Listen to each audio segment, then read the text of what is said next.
जय जगन्नाथ। श्री जगन्नाथ अमृत श्री जगन्नाथ मृत। यह कवयित्री जयलक्ष्मी सेठी रचित अनेक प्रतिभा मध्य एक अनन्य प्रतिभा। महाप्रभु जगन्नाथ महाप्रभु जगतर नाथ श्री जगन्नाथ हेउचंती विश्वर ठाकुर। से एमिति एक देवता, तांको संपर्क रे जेते लेखिले जेते कहिले भी स्वल्प हेब, कारण से बड़ ठाकुर। तांकर मंदिर बड़ मंदिर, तांकर दांड बड़ दांड, तांकर नेत बड़ नेत, तांकर पाहाच बड़ पाहाच, जहा 22 पाहाच नाम ख्यात। तांकर प्रसाद महाप्रसाद, तांकर सबु किछि बड़। तांको आशीर्वाद नथिले सबु किछि असंभव होई पड़िबो। तांकरी पाई तो ए उड़िया जाति गर्वित। तांको नेई 12 मासरे 13 पर्व पालन करा जाए। तांको संपर्क रे भाविया को हेले किंबा लेखिया को हेले निजको तांको निकटरे सेतिकी समर्पित हेबा को पड़िबो। से जहा को सदय हेबे असंभव को संभव रे परिणत करी हेबो।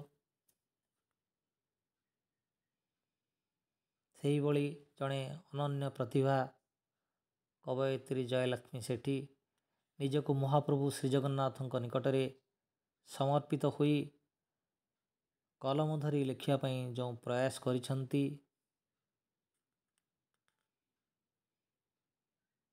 तांको लेखारू जहाँ जना पड़ुछि से लेखिला बेले अत्यंत भावविह्वल होई निजको श्री जगन्नाथ निकटरे समर्पि देइछंती। तांको आशीर्वादरू जहाँ पाइछंती ताकु नेई से रचना करिसंती एक विराट संभार, जार नाम से रखिछंती श्री जगन्नाथ अमृत बा श्री जगन्नाथ अमृत।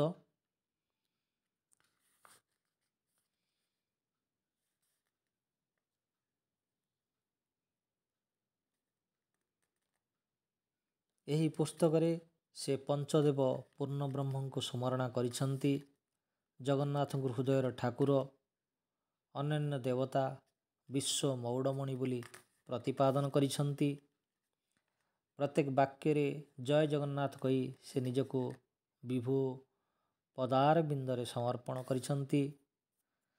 श्री जगन्नाथंकर शिल्प चातुरी, अलौकिक महिमा, श्रीमंदिर लीला, पूजा पद्धति, नीति पूजा महिमा, 22 पाहाच रहस्य, चारिद्वार महात्म्य, अरुण स्तंभ और गरुड़ स्तंभर महात्म्य, सकाळ धूपरु बड़ सिंहार,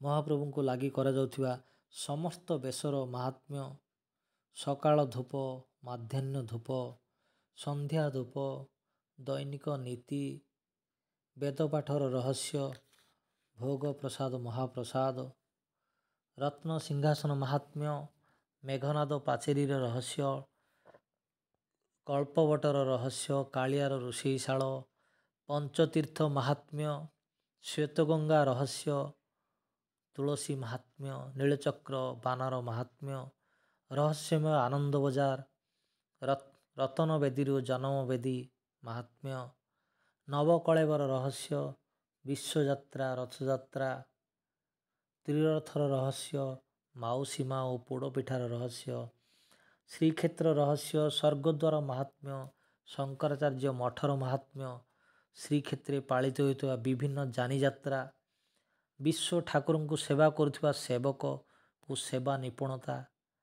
36 निजुग 56 भोग रहस्य, भक्ति तत्व आदि बहु गुरुत्वपूर्ण गुरुत्व यही पुस्तक रे से स्थानित करिसंती।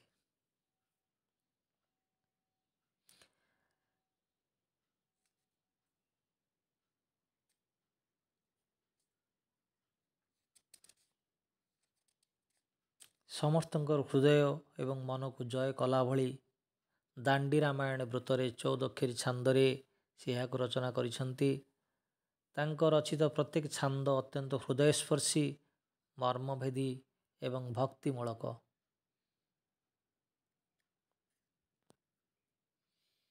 ଏଣୁକରି ତାଙ୍କର ରଚିତ ବିଭିନ୍ନ ଯାନିଯାତ୍ରା ଏବଂ ରହସ୍ୟ ମଧ୍ୟରେ ଏକ ବେଶ ଯାହା ସେ ଉତ୍ଥାପନ କରିଛନ୍ତି ତାହା ହାତୀ ବେଶ ଆଉ ଗଜାନନ ବେଶ ଆଉ ଗଣେଶ ବେଶ।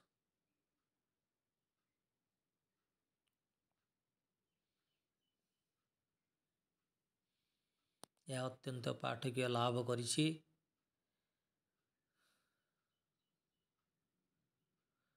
ଜ୍ୟେଷ୍ଠ ମାସ ପୂର୍ଣ୍ଣିମାରେ ପ୍ରଭୁ ଜଗନ୍ନାଥ ବୁଡ଼ା ସ୍ନାନ ପାଇଁ ଲୀଳା କଲେ ପ୍ରତିଷ୍ଠିତ।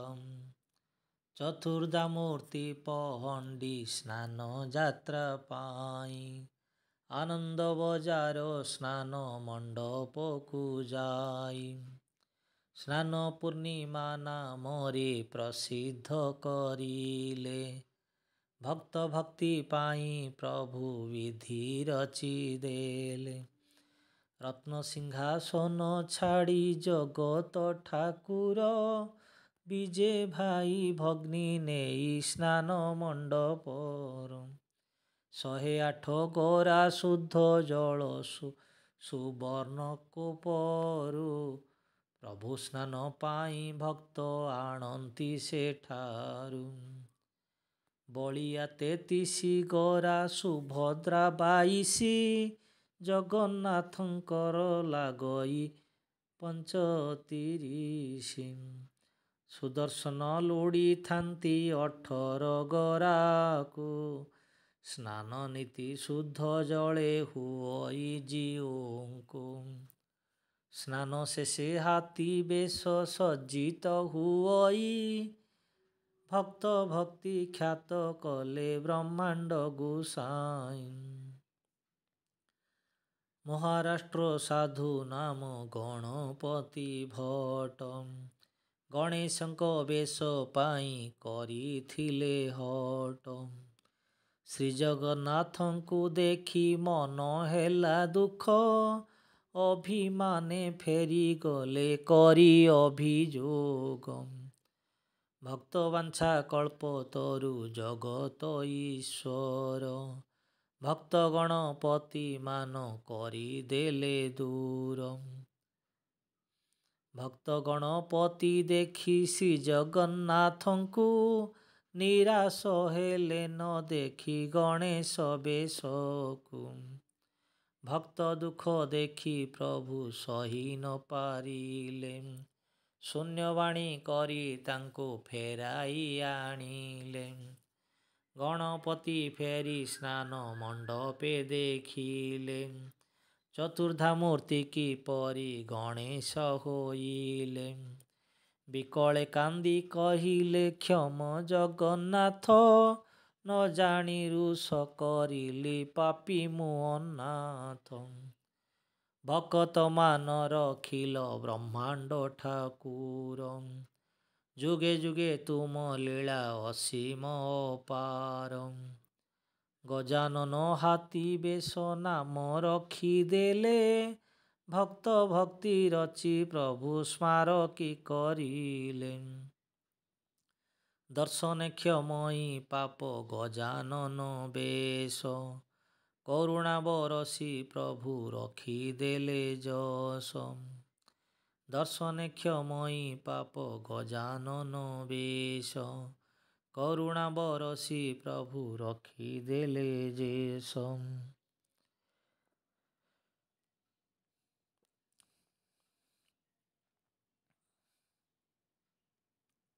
ଏଣୁ ତାଙ୍କର ରଚିତ ପ୍ରତ୍ୟେକ ଛାନ୍ଦ ଏଥିରୁ ଯାହା ସୁସ୍ପଷ୍ଟ ଅତ୍ୟନ୍ତ ହୃଦୟସ୍ପର୍ଶୀ ମର୍ମଭେଦୀ ଏବଂ ଭକ୍ତିମୂଳକ ଏହାକୁ ପାଠ କଲେ ଭକ୍ତି ଓ ଏକାଗ୍ରତା ନିଶ୍ଚିତ ଭାବରେ ଜାଗ୍ରତ ହେବା ସହିତ ଶ୍ରୀଜଗନ୍ନାଥ ମହାପ୍ରଭୁଙ୍କୁ ନେଇ ଅନେକ ଗୂଢ଼ ରହସ୍ୟ ବୁଝି ହେବ।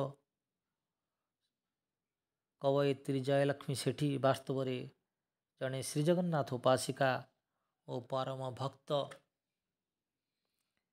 ମହାପ୍ରଭୁ ଜଗତର ନାଥ ବିଶ୍ୱ ଦେବତା, ବିଶ୍ୱ ନୟନ, ବିଶ୍ୱ ଚିନ୍ତାମଣି ବଡ଼ ଠାକୁର ଶ୍ରୀମତୀ ଜୟଲକ୍ଷ୍ମୀଙ୍କୁ ଏମିତି ଆଶୀର୍ବାଦ କରୁଥାନ୍ତୁ। ଏଭଳି ଅନେକ ପୁସ୍ତକ ରଚନା କରି ଓଡ଼ିଆର ସାରସ୍ୱତ ଭଣ୍ଡାରକୁ ରୁଦ୍ଧିମନ୍ତ କରନ୍ତୁ।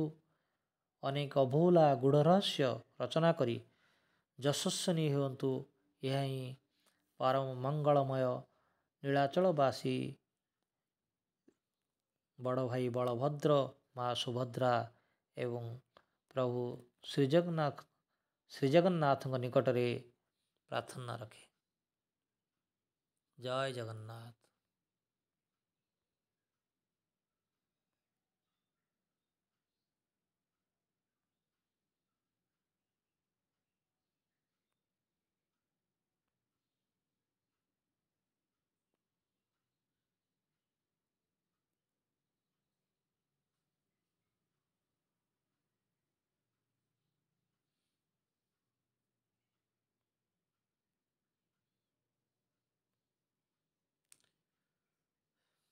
ଆତିବେଶ।